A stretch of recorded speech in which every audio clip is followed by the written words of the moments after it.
नमस्कार विद्यार्थी मित्रांनो, आपण या वीकपासून एक नवीन लेक्चर सिरीज सुरू करत आहोत, ज्यामध्ये प्रत्येक शनिवारी त्या आठवड्यामध्ये जी काही एक महत्त्वाची घटना घडली असेल त्याच्याबद्दल मी मराठी आणि इंग्लिश दोन्हीमध्ये सुद्धा ॲनालिसिस देईल। खास करून ही लेक्चर सिरीज UPSC मेन्सची उत्तरं लिहिणाऱ्या विद्यार्थ्यांसाठी, जे मराठी मीडियममध्ये लिहिणार आहेत किंवा इंग्लिश मीडियममध्ये लिहिणार आहेत, सोबतच ज्या लोकांना एस्से लिहायचं त्यांच्यासाठी सुद्धा ही महत्त्वाची आहे। यामध्ये ॲनालिसिस केला जाईल, थोडं डिटेल्ड एक्सप्लेनेशन केलं जाईल। फक्त एक बेसिक मुद्दा लक्षात ठेवा की या सर्व ज्या सिरीज आहेत त्याच्या PPT या इंग्लिशमध्ये असणार आहेत, मराठीमध्ये PPT करणं, ट्रान्सलेट करणं थोडं डिफिकल्ट आहे। पण मी पहिलं एक्सप्लेनेशन मराठीमध्ये असेल, सोबत आपलं ज्ञानदीप IAS जे यूट्यूब चॅनल आहे त्या यूट्यूब चॅनलला सेम PPT आणि सेम लेक्चर तुम्हाला इंग्लिशमध्ये सुद्धा अवेलेबल असेल। सुरू करूया। मागच्या आठवड्यामध्ये भारतभर, खास करून पंजाब असेल, हरियाणा असेल, उत्तर प्रदेश असेल, राजस्थान असेल आणि तेलंगणा असेल, या सर्व राज्यांमध्ये शेतकऱ्यांनी खूप मोठ्या प्रमाणावर प्रोटेस्ट केला। प्रोटेस्ट का केला तर अगोदर जे 3 ऑर्डिनन्सेस राष्ट्रपतींच्या मार्फत पास केले गेले होते त्यापैकी 2 ऑर्डिनन्सला लोकसभेमध्ये ॲज अ बिल म्हणून मान्यता देण्यात आली आणि सगळ्यात मोठा प्रोटेस्ट हा झाला की हे सर्वच्या सर्व बिल शेतकरी विरोधी आहेत, अँटी फार्मर आहेत, यावरनं खूप मोठ्या प्रमाणात वादंग उठलं। तसं पाहायला गेलं तर पंजाब आणि हरियाणा यांना आपण आपल्या भारताचं अन्नाचं कोठार म्हणतो, खूप मोठ्या प्रमाणात अन्न उत्पादन होतं। तर पंजाब आणि हरियाणा या 2 राज्यांमध्ये हा जो प्रोटेस्ट आहे हा खूप मोठ्या प्रमाणामध्ये जाणवला। त्यामध्ये NDA नॅशनल डेमोक्रेटिक अलायन्सचा असणारा एक सगळ्यात महत्त्वाचा घटक पक्ष शिरोमणी अकाली दल, ज्यामधील एकमेव सदस्य हरसिमरत कौर ज्या फूड प्रोसेसिंग मिनिस्टर आहेत, ज्यांना 2019ला कॅबिनेट मंत्र्याचा दर्जा देण्यात आला आहे, त्यांनी राजीनामा दिला। आणि सोबतच आजची एक महत्त्वाची न्यूज आहे की यामध्ये स्वतः शिरोमणी अकाली दल हे नॅशनल डेमोक्रेटिक अलायन्सला पाठिंबा द्यायचा की नाही, यांच्यासोबत अलायन्स कंटिन्यू करायची का नाही, याबद्दल सुद्धा रिथिंक करत आहे। ते याच्या मागचं नेमकं कारण काय, की असे काय महत्त्वाच्या तरतुदी या बिलमध्ये आहेत की ज्यामुळे एवढी लांब खूप वर्षांपासून असणारी ही अलायन्ससुद्धा धोक्यात येऊ शकते आणि शेतकरी एवढ्या मोठ्या प्रमाणात प्रोटेस्ट करत आहेत। तसं पाहायला गेलं त्याचं खूप डिटेल्ड ॲनालिसिस आणखीन मार्केटमध्ये आलेलं नाही आहे, खूप गोष्टी अवेलेबल नाही आहेत, पण जेवढं आपल्याला इन्फॉर्मेशन नॉलेज मी रिसर्च करून मिळवलेलं आहे त्याचं ॲनालिसिस तुम्हाला सोप्या भाषेमध्ये सांगतो। सगळ्यात पहिली महत्त्वाचा मुद्दा लक्षात ठेवा, 3 महत्त्वाच्या बिलांवरनं हा सर्व प्रोटेस्ट सुरू आहे। त्या प्रत्येक बिलामध्ये काय तरतूद आहेत आणि कशामुळे भांडण सुरू आहे त्याबद्दल मी तुम्हाला शॉर्टमध्ये सांगणार आहे। सगळ्यात पहिलं महत्त्वाचं बिल आहे the farmers empowerment and protection agreement of price assurance and farm services, हे महत्त्वाचं बिल आहे। या बिलवरून सगळ्यात पहिला वाद सुरू आहे। आता या बिलबद्दल काय वाद सुरू आहे आपण सोप्या भाषेमध्ये पाहूया। यामध्ये सगळ्यात महत्त्वाची गोष्ट काय की इथं मी एका ठिकाणचा स्क्रीनशॉट घेऊन या ठिकाणी मांडलेला आहे।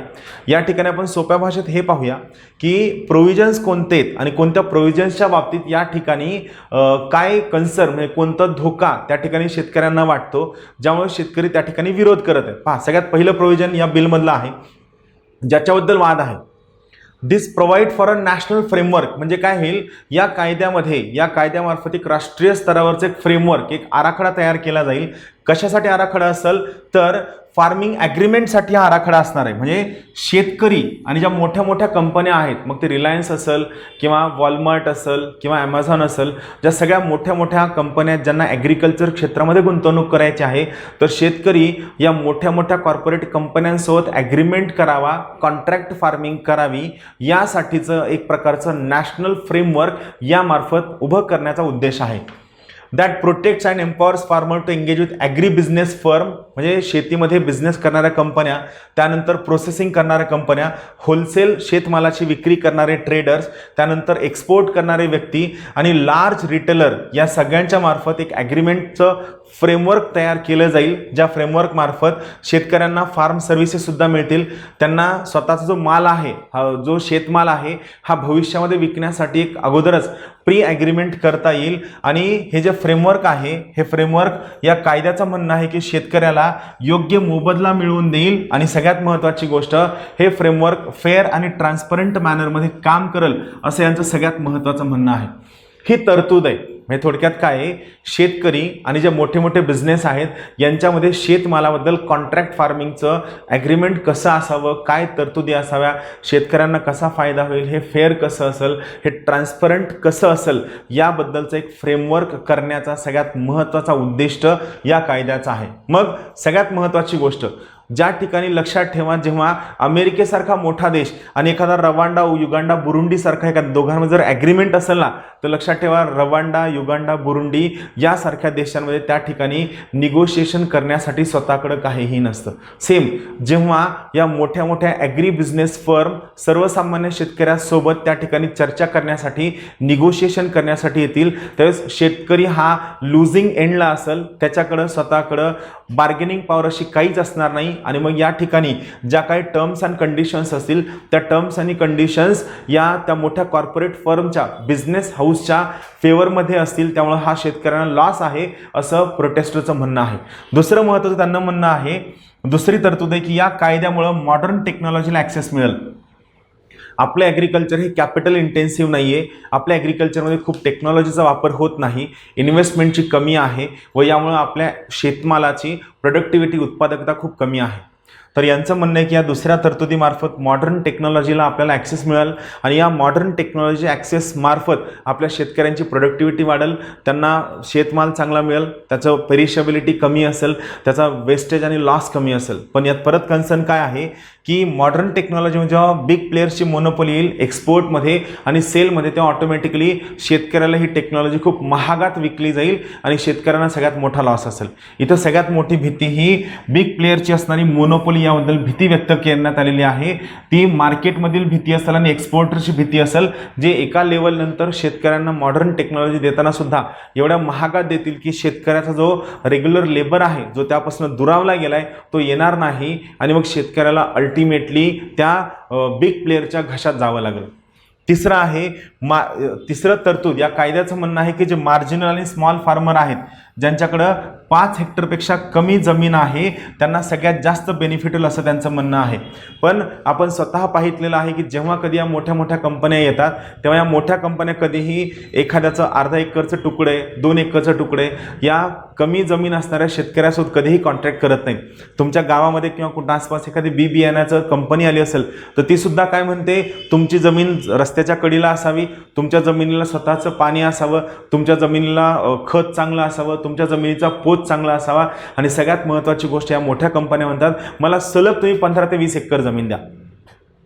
मोठी बिग कॉर्पोरेट कंपनी ही कधीही 5 हेक्टरपेक्षा कमी जमीन असणाऱ्या शेतकऱ्यासोबत या पद्धतीनं कोणत्याही प्रकारे निगोशिएशन करणार नाही, आपला सर्वांना माहीत आहे.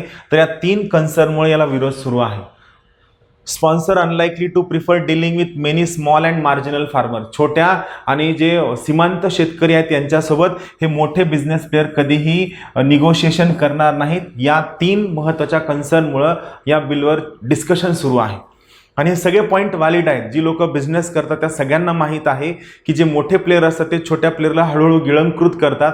जसं की तुम्ही स्वतः जिओचं उदाहरण घ्या, जिओनं हळूहळू गोष्टी एवढ्या स्वस्त केल्यात, आपण यासाठी खुश आहोत की आपल्याला स्वस्त मिळतंय, पण आपण हे सुद्धा विचार करत नाहीत की एका लेवलनंतर जेव्हा बाकीच्या टेलिकम्युनिकेशन कंपन्या मार्केटमधून गायब होतील, त्यानंतर जिओ जी प्राईस मागेल ती प्राईस आपल्याला द्यावी लागेल, त्याला आपल्याला पर्याय नाही. हे कन्सर्न आहेत, याच्याबद्दल सरकारनं स्वतः एक्सप्लेनेशन हळूहळू देणार आहे, त्याबद्दल आपण परत चर्चा करत राहू. हा पहिला महत्त्वाचा बिल आहे. दुसरं महत्त्वाचं बिल आहे, त्या बिलचं नाव लक्षात ठेवा, the farmers produce trade and commerce promotion and facilitation bill. The farmers produce trade and commerce promotion and facilitation bill नावाचं बिल आहे.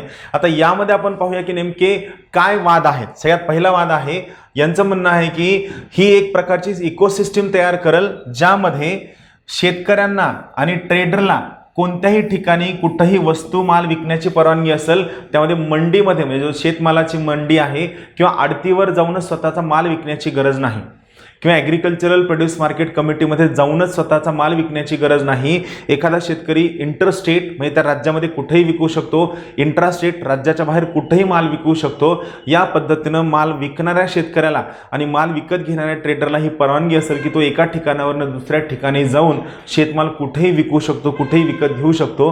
म्हणजे शेतकऱ्याला ज्या ठिकाणी चांगला माल मिळतो तिथं त्यानं जाऊन माल विकावा असं याचं म्हणणं आहे. आता हे प्रॅक्टिकली थोडं इम्पॉसिबल वाटतं. पंजाबमध्ये गहू स्वस्त मिळतो, महाराष्ट्रात गहू महाग मिळतो, याचा अर्थ असा बिलकुल नाही की पंजाबचा शेतकरी त्या शेतमालाला महाराष्ट्रात आणून विकणं परवडू शकेल का.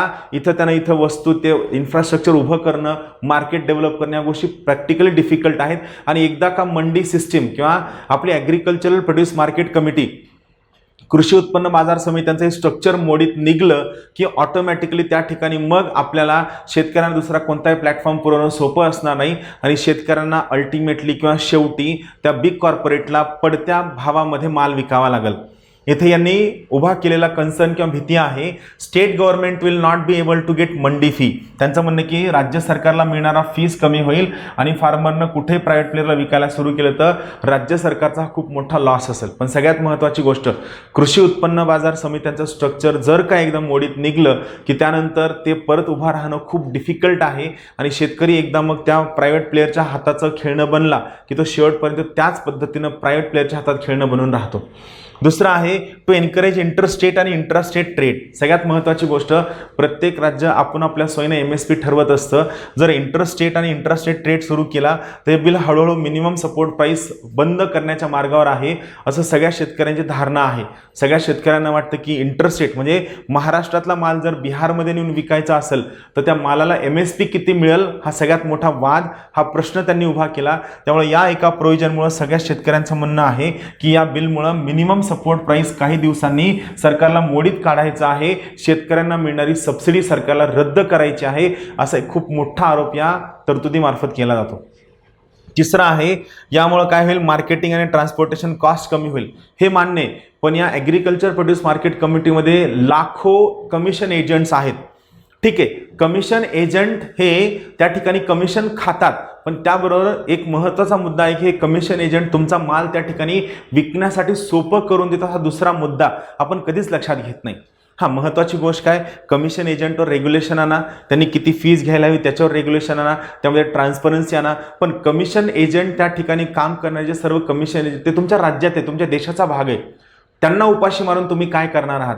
लक्षात ठेवा, या पर्टिक्युलर बिलमुळं लाखो कमिशन एजंटचे सर्व परिवार उघड्यावर पडणार आहेत. ते मार्केटमधनं कम्प्लिटली बाहेर जाणार आहेत, त्यांना कोणत्याही प्रकारचं कमिशन मिळणार नाही, हे लक्षात ठेवा. The role of commission agent is eliminated if farmer stayed outside mandi. आणि कमिशन एजंट हा सुद्धा भारताचा नागरिक आहे. कमिशन एजंटचा बिझनेस रेग्युलेट करणं जास्त आवश्यक आहे, रादर दॅन कमिशन एजंटला मार्केटमधनं पूर्णच्या पूर्ण बाहेर काढणं कुठंतरी. आणि मग यामध्ये आणखीन महत्त्वाची गोष्ट काय, हा एक महत्त्वाचा मुद्दा आणखीन एक दाखवला जातो की जे छोटे छोटे कमिशन एजंट आहेत ते छोटे छोटे कमिशन एजंट रद्द होतील, पण या शेतकऱ्याला कॉर्पोरेट हाऊससोबत प्रत्यक्ष कॉन्टॅक्ट करण्यासाठी त्या कॉर्पोरेट हाऊसच्या बाजूने असणारा एक कमिशन एजंट आणि शेतकऱ्याच्या बाजूने असणारा दुसरा कमिशन एजंट, हे दोन कमिशन एजंट अस्तित्वात राहणार आहेतच. मग तुम्ही कमिशन एजंट कोणते एलिमिनेट करणार आहात? बरोबर आहे की नाही? तुम्ही कधी आठवलंय का की तुमच्या गावातल्या एखाद्या शेतकऱ्याला डायरेक्टली रिलायन्समधल्या मोठ्या टॉप चीफ एक्झिक्युटिव्हचा फोन येतो? नाही येत. किंवा तुम्ही कधी पाहितलंय का की त्या ठिकाणी त्या कंपनीचा मेन एक्झिक्युटिव्ह सुद्धा काय करणार, त्या लोकल लेवलच्या कमिशन एजंटलाच कन्सिडर करणार. तर या पद्धतीनं जरी या फ्रेमवर्कमध्ये शेतकऱ्याला फायदा होणार असं म्हणलं असलं तरीही या ठिकाणी महत्त्वाचा मुद्दा हा आहे की कमिशन एजंट एलिमिनेट होणार नाहीत. रादर जे छोटे कमिशन एजंट आहेत, जे कमी कमिशनवर कमी कमाईवर असतात, ते मात्र या सिस्टीममधनं एलिमिनेट होतील, जे भारताचे नागरिक आहेत. का? कारण कृषी उत्पन्न बाजार समित्या हे एक वेल डिफाईन्ड स्ट्रक्चर आहे, ज्यामध्ये मॉडेल ॲक्टनुसार जर व्यवस्थित काम केलं तर शेतकऱ्यांना योग्य मालाचा मोबदला मिळेलच. पण सोबतच सगळ्यात महत्त्वाचा मुद्दा, त्या सगळ्या कृषी उत्पन्न बाजार समितीमध्ये अवलंबून असणारे जे सर्व घटक आहेत ते सर्वच्या सर्व घटक त्या ठिकाणी काम करतील असं महत्त्वाचं आहे. त्यानंतर तिसरं आहे the essential commodities amendment bill. बरोबर, आता यामध्ये काय तरतुदी आहेत तर आपण पाहूया. महत्त्वाची गोष्ट इथं सगळ्यात महत्त्वाचा मुद्दा काय आहे की या इसेन्शियल कमोडिटीजमध्ये जे दुरुस्ती केली, अमेंडमेंट, त्यांचं म्हणणं आहे की अमेंडमेंटनुसार cereals, pulses, oil seed, edible oil, कांदा आणि बटाटे या सगळ्यांना इसेन्शियल कमोडिटीच्या यादीमधून रद्द करण्याचा सरकारचा घाट आहे. याला खूप मोठ्या प्रमाणात विरोध आहे. जर या सगळ्या गोष्टींना इसेन्शियल कमोडिटीच्या लिस्टमधून रद्द केलं तर सरकारचं स्वतःचं म्हणणं आहे की या सगळ्या गोष्टी फ्रीली अवेलेबल असतील, पण हे असं होत नाही. तुम्ही स्वतः पहा, जेव्हा कांद्याचं शॉर्टेज असतं तेव्हा शेतकरी व्यापारी खूप मोठ्या प्रमाणामध्ये कांदे स्टॉक करून ठेवतात, त्याच्या किमती वाढवतात आणि मग विक्रीसाठी काढतात. जर आपण या सगळ्यांना इसेन्शियल कमोडिटीच्या लिस्टमधनं बाजूला काढलं तर बिग प्लेअरला, मोठ्या प्लेअरला त्यामध्ये एज असेल, ॲडव्हान्टेज असेल आणि ते मार्केटला स्वतः मॅन्युप्युलेट करू शकतात. Big players to have an edge and are likely to dictate the prices. ते स्वतः प्राइसेस डिक्टेट करू शकतात का? सगळ्यात मेन कारण आपली लोकसंख्या खूप जास्त आहे आणि या सगळ्या इसेन्शियल कमोडिटीची डिमांड खूप जास्त आहे. त्यानंतर आहे to attract foreign direct investment, FDI खूप जास्त येईल. पण सगळ्यात महत्त्वाची गोष्ट, रिसेंटली कांद्यावर जो बॅन केलेला आहे त्या बॅनवरनं सरकार या FDIच्या इन्व्हेस्टमेंटसाठी कटिबद्ध असेल किंवा त्याचं अंमलबजावणी योग्य पद्धतीनं करेल की नाही याबद्दल खूप मोठी शंका सर्वांना वाटते. तरतुदी आणि कन्सर्न या 3 बिल्सबद्दल आपण पाहितलेले आहेत. आता आपण काय करूया, या बिलाबद्दल सगळ्यात बेसिक महत्त्वाचा मुद्दा, उत्तर लिहिताना तुम्हाला काय लक्षात ठेवायचं, प्रश्न कसा असतो UPSC स्ट्रेट फॉरवर्ड प्रश्न असतो की what are the pros of this particular bill, these 3 bills and what are the cons of these 3 bills. आपण ते सरळ सरळ हे सगळं पाहितल्यानंतर आपण त्यांना काय करूया, समराईज करूया सोप्या भाषेमध्ये. पहा, सगळ्यात पहिली महत्त्वाची गोष्ट, याला विरोध कोण करते? विरोधी पक्षामध्ये असणाऱ्या खूप सगळ्या पॉलिटिकल पार्टीज, भारतीय राष्ट्रीय काँग्रेस, आप, शिरोमणी अकाली दल, त्यानंतर जे खूप सगळ्या महत्त्वाच्या पक्ष आहेत हे सर्व या बिलला विरोध करत आहेत. दुसरं महत्त्वाचं, भारतीय किसान युनियन आणि ऑल इंडिया किसान संघर्ष कोऑर्डिनेशन कमिटी, ऑल इंडिया किसान संघर्ष कोऑर्डिनेशन कमिटी या 2 अत्यंत महत्त्वाच्या आणि मोठ्या असणाऱ्या शेतकरी संघटना आहेत ज्या या बिलला विरोध करत आहेत. आणि काही घटकातील फार्मर्स याला विरोध करत आहेत. यामध्ये शिरोमणी अकाली दल हे नॅशनल डेमोक्रेटिक अलायन्सचं, राष्ट्रीय लोकशाही आघाडीचा खूप जुना पार्टनर आहे, त्यांनी याला विरोध केलेला आहे. शिवसेनेने मात्र या 3ही बिलांना पाठिंबा दर्शविलेला आहे. आता आपण पाहूया याचे बेनिफिट्स काय, त्याचा फायदा काय मिळणार आहे. सगळ्यात पहिला महत्त्वाचा फायदा आहे की स्वतःचा शेतमाल कुठेही विकून शेतकरी याच्याबद्दल कुठेही बेनिफिट घेऊ शकतात. बेनिफिट्स नाहीत असं बिलकुल नाही, 100% बेनिफिट्स आहेत. पण या बेनिफिट्स घेत असताना जर 4ही बाजूनी, सगळ्या बाजूंचा जर विचार केला गेला तर त्या ठिकाणी योग्य बेनिफिट मिळवून दिले जाऊ शकतात. पहिलं बेनिफिट आहे, शेतकरी स्वतःचा शेतमाल कुठेही विकून, त्याला जर विक्रीचं रेस्ट्रिक्शन नसेल तर स्वतःचा शेतमाल कोणत्याही ठिकाणी विकून शेतकरी त्या ठिकाणी बेनिफिट कमवू शकतो. दुसरं आहे इंटरस्टेट आणि इंट्रास्टेट, हा BPMCच्या बियॉन्ड अलाव केल्यामुळं शेतकऱ्याला शेतमालासाठी नवीन मार्केट उभं राहील जे कोणत्याही पद्धतीनं त्या ठिकाणी त्याला मारक असणार नाही. आणि हे विकत असताना राज्य सरकार त्या शेतकऱ्यावर कोणत्याही प्रकारचा टॅक्स किंवा कोणतीही लेव्ही त्याच्यावर इम्पोज करणार नाही, टॅक्सेस लावणार नाही, कोणताही सेस त्या शेतकऱ्यावर लावणार नाही. त्यानंतर पुढचं आहे, शेतकऱ्याने जो विकत घेणारा व्यक्ती आहे तो ते वस्तू विकत घेण्याच्या अगोदर एक ॲग्रीमेंट रीच करू शकतो, ज्यामार्फत सगळ्यात महत्त्वाची गोष्ट कॉन्ट्रॅक्ट फार्मिंगचं एक मोठं ऑप्शन उभं राहील. आणि शेतकरी स्वतःची जी रिस्क आहे, बेसिकली शेती आपली ही मान्सूनवर आधारित आहे आणि जी खूप अनसर्टेन आहे, तर शेतीमधील अनसर्टेनिटी दूर करण्यासाठी हे 3ही बिलं खूप महत्त्वाची, मोलाची भूमिका बजावू शकतात. सगळ्यात महत्त्वाची गोष्ट, महत्त्वाच्या स्टॉक होल्डिंग ठेवण्यासाठी जी तरतूद होती, आता कोणतेही स्टॉक होल्डिंग ठेवण्याची गरज नाही. त्यामुळे शेतकऱ्यांना स्वतःचा शेतमाल पटकन विकून मार्केटमध्ये गोष्टी अवेलेबल करून देण्यासाठी तरतुदी करण्यात आलेल्या आहेत. त्यानंतर कॉन्ट्रॅक्ट फार्मिंगसाठी तरतुदी आहेत. यासोबतच केंद्र सरकार काही महत्त्वाच्या वस्तूंच्या सप्लायबद्दल स्वतः रेस्ट्रिक्शन टाकू शकतं, त्या ठिकाणी त्या वस्तू कशा अवेलेबल करून द्याव्या याबद्दल स्वतः तरतूद करू शकतं. स्टॉकबद्दल सुद्धा केंद्र सरकार स्वतः रेग्युलेशन करू शकतं. त्यानंतर सगळ्यात महत्त्वाची गोष्ट, शेतकऱ्यांना जे सर्व कमिशन एजंट, जे कमिशन एजंट ज्यांना अरहाटियाज म्हणलं जातं, यांच्या क्लचेसमधून सोडविले जाईल. सोबत शेतकऱ्यांना चांगला मोबदला मिळेल, त्यांना चांगल्या प्राइसेस मिळतील. आणि सगळ्यात महत्त्वाची गोष्ट, या तरतुदीमार्फत मॅक्सिमम खाजगी गुंतवणूक भारतामध्ये येईल आणि शेत आपलं खूप जास्त कॉम्पिटिटिव्ह होईल असं यामार्फत तरतूद आहे. It will attract foreign direct investment, private इन्व्हेस्टमेंटसुद्धा येईल, फॉरेन डायरेक्ट इन्व्हेस्टमेंटसुद्धा येईल असं यांची तरतूद आहे. सगळ्यात महत्त्वाची गोष्ट, भारतीय शेती जास्तीत जास्त स्पर्धात्मक होईल, मॅक्सिमम कॉम्पिटिटिव्ह होईल आणि शेतीमध्ये व सर्व तरतुदींमध्ये इनोव्हेशन आणि टेक्नॉलॉजिकल डेव्हलपमेंट होऊन आपलं ॲग्रिकल्चर खूप मोठ्या प्रमाणात विकसित होईल असं याची तरतूद आहे. हे सर्व पॉझिटिव्ह मुद्दे तुम्हाला तुमच्या परीक्षेमध्ये ॲज इट इज टाकायचे आहेत. पण यासोबतच एक महत्त्वाचा मुद्दा आहे, याला विरोधसुद्धा आहे. तर विरोध यामुळे आहे की या पर्टिक्युलर सर्व तरतुदींमुळे फक्त मोजक्या शेतकऱ्यांनाच फायदा होणार आहे आणि फक्त मोजक्या कॉर्पोरेट हाऊसेसला, जे मोठे मोठे बिझनेस हाऊसेस, त्या बिझनेस हाऊसेसलाच फायदा होणार आहे. छोट्या शेतकऱ्यांना, स्मॉल फार्मर्सला, मार्जिनल फार्मर्सला फायदा होईल असं या बिलामध्ये नाही, असं याचा विरोध करणाऱ्यांचं म्हणणं आहे. सगळ्यात महत्त्वाची गोष्ट, जे मोठे कॉर्पोरेट्स एकदा त्या शेतमालावर पकड मिळाली की ते छोट्या शेतकऱ्यांचं पूर्ण लाईव्हलीहूड डिस्ट्रॉय करतील असं यांच्याबद्दल तरतूद आहे. सोबत एखादा हे बिल पास झालं की सरकार हळूहळू मिनिमम सपोर्ट प्राईस डिसमॅन्टल करेल, ही सगळ्यात महत्त्वाची भीती सर्व शेतकरी संघटनांना वाटते. शेतकरी संघटनांनी एक्सप्रेस केलेली आणखीन एक महत्त्वाची भीती ही आहे की या प्रकारे शेतकऱ्यांना अफेक्ट करणारे हे जे बिल होतं, तर मग या बिलसाठी तुम्ही शेतकरी संघटनांना व भारतातील शेतकऱ्यांना किंवा सगळ्यात महत्त्वाची गोष्ट तुमच्या लोकसभा आणि राज्यसभेतील सर्व संसद सदस्यांना कन्सल्ट का नाही केलं? कोरोनाच्या काळामध्ये तुम्ही यावर ऑर्डिनन्स काढून आज तुम्ही याचे सरळ सरळ कायदे बनवताय, असं का करताय? शेतकरी हिताचं बिल आहे, तर तुम्हाला भीती कशाची आहे?